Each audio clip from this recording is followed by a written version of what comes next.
Hi, I'm Tim O'Brien, and in this video, I'm going to share with you how to effectively sell your product or service.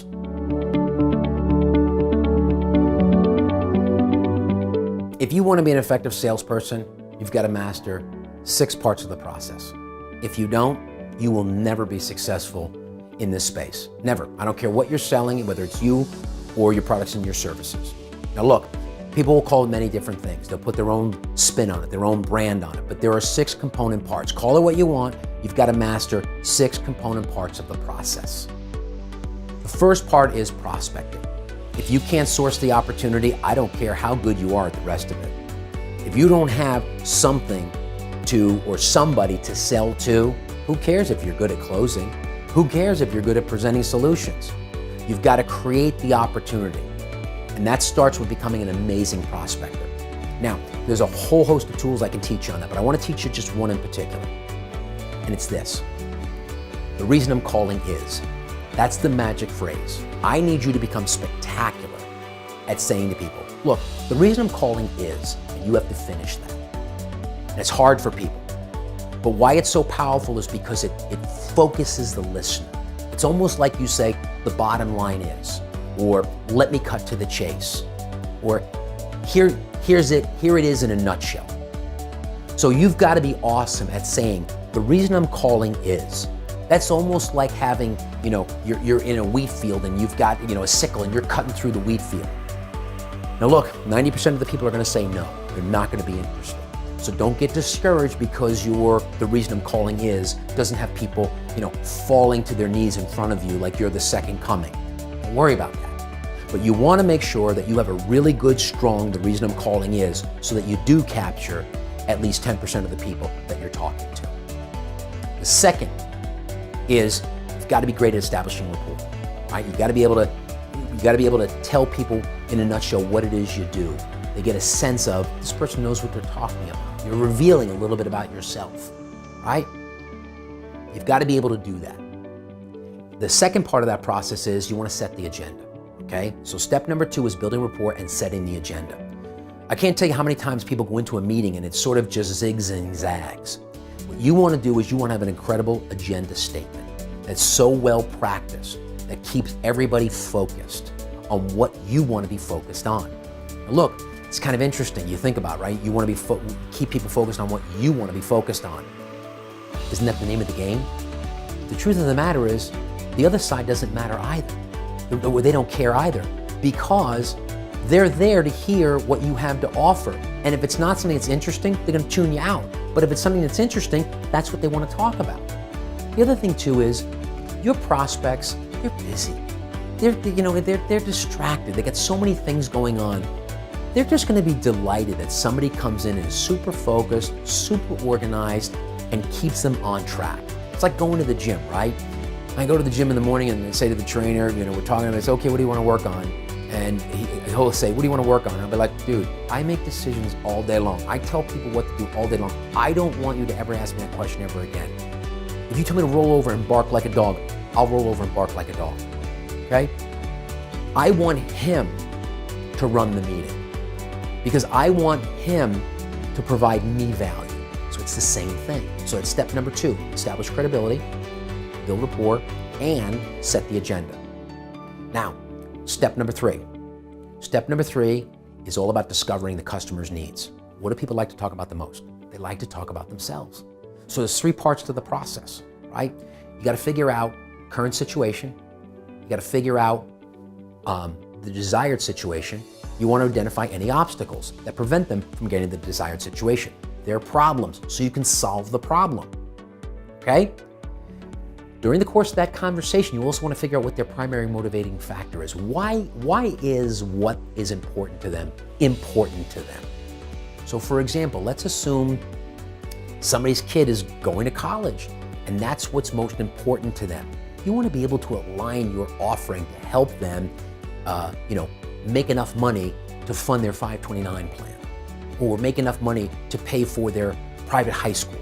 The key is find out what people's primary motivating factor is and sell into that. And you do that by asking good discovery questions. Step number 4, once I know exactly what it is that they need, because they've told me, Now I want to solve their problems. So I want to share the solutions. I want to share the features and benefits of my product and my service and of me, right? So you got to have those features and benefits ready to go. Again, if you think you're going to make those up on the fly, you're a fool, because there's probably, dozens and dozens of things you could say. The problem is if you're in a good mood, you might do well. If you're in a bad mood, you might do poorly. If you're kind of you might do So what's better is to have 6 to 8 ready to go at all times and then customize them to your target audience. And don't forget this, features tell, benefits sell. People buy benefits. Your feature is a description of your product. The benefit is tying it into how it's going to solve their problem. Number 5, objections. You will get objections. You have to be able to smoke out the hidden objections and overcome those objections. Not easy, but there's a process to that. But you got to become really, really good at that process, because you're going to get objections. And oftentimes people aren't going to tell you the truth, right?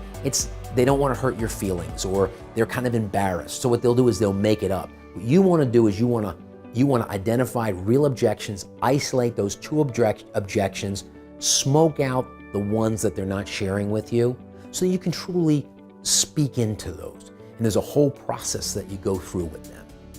Number 6, you got to close people. Now look, there are 2 types of closes. The big C close, the little c close. The big C close is asking for the business. I remember having a conversation with the first client I ever had that paid me any kind of real significant money. We were sitting at lunch. We were sitting at the Jonathan Club. I had gone back and forth with this guy. We had spent a lot of time together. I put everything I had into this presentation. And I finally looked at him and I said, "Are we doing business?" Huge breakthrough for me, because up until that point, I was always so nervous about asking for the business. The big C close is, hey, are we doing business? And then there's the little c close. Maybe they're not ready yet, but you got to keep the ball rolling. So you're saying, hey, should we get together again? Hey, is there any information I can get to you? Would you like some references, people you could call? The idea is, with the little c, is you want to keep them engaged. You want to keep them hot. So when the time is right and you can go back in for the big C, you go in for the big C. And the last piece, which is connected to the closes, you want to ask for referrals. Now, the truth of the matter is, the best time to ask for referrals is when you have succeeded on behalf of a client. Now, it's kind of counterintuitive with people, because you deliver some great service or a great product and you don't want to be too pushy, right? Well, studies show that the best time to ask for help is after you've done something really good, because the client is so happy and they want to validate their choice, they want to validate the decision they made, and they want to share it with everybody else about how smart their decision making was. They brought you in to work with them, or they bought your product and services, and look at how well they performed for you. So that's the 6-step sales process. You got to be awesome at prospecting. Specifically, you got to be great at finishing the statement. The reason I'm calling is, number 2, you got to build credibility and set the agenda to keep everybody focused. Number 3, you got to discover the customer's needs. And you do this by asking questions about current situation, desired situations, obstacles that are preventing the desired situation from coming about, because that's what you want to solve. And you want to discover the primary motivating factor so you can align your solution with their primary motivating factor. Number 4, you got to be awesome at presenting solutions, your features and benefits. Remember, features tell, benefits sell. And what you have to make sure is that you have 6 to 8 ready to go at all times. Number 5, you got to be a master overcoming objections, but not just overcoming objections they throw at you. You got to be really good at smoking out the hidden objections. Things they're not sharing with you because they're embarrassed or they don't want you to know about. Because it's a waste of time to try to overcome objections that are just phantom objections. And number 6, you got to be a great closer. You got to ask for the sale. That's the big C. Little c, keep the deal going and keep it marinated, so when the time is right, you go in for the big C. And ask for the referrals. And you want to ask for the referrals after you've already done something really good for them. Don't worry about being too pushy. They want to tell people about their decision, why they brought you in, and how it was so great for them. Okay? Master those 6 parts of the process, and I'm telling you right now, you will become a master at selling your products and services.